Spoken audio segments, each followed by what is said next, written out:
most important thing to me is being a good storyteller. It doesn't make a difference how that story is being told. It doesn't make a difference if it's a video game, documentary, or a narrative film.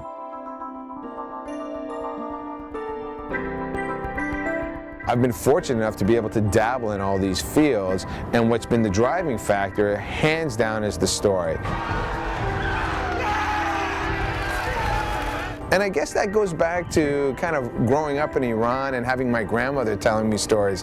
You know, back then it wasn't like I was watching it on TV or seeing it in movies or playing video games. I was just having my grandmother telling me these stories that whisked me away to these wonderful worlds, and it just resonated with me.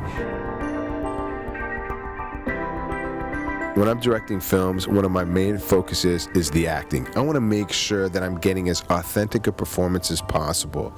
So for me, that's a challenge. How can I use my energy to take that actor to that place where emotionally, to anybody that's watching it, it looks absolutely true and real?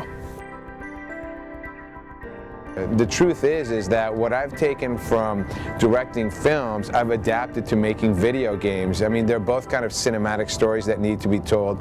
Video games have certainly become so sophisticated that you need to make sure that you're telling a great story. I was able to do that with Alan Wake, the latest project I worked on. I'm crazy, but that's fine, Barry. Oh, you got that right, Al. You're barking mad. We just need to find it. Look out!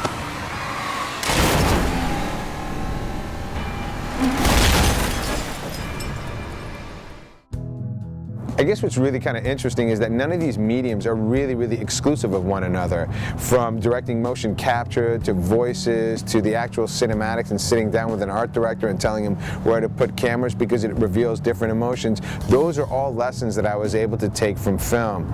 Flipping it over, when I was working on documentaries, I started realizing that those moments, those precious gems, came from when you had the subject matter look straight into the camera and not say anything. That moment where you could see them actually digesting what was actually happening or emotionally reacting to it. And I wanted to capture that in film. So each one of these means have kind of been able to help me out in terms of making the other one stronger.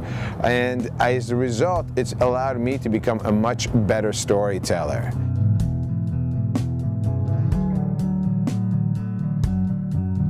So as far as I'm concerned, at the end, it doesn't really make a difference how you tell your story.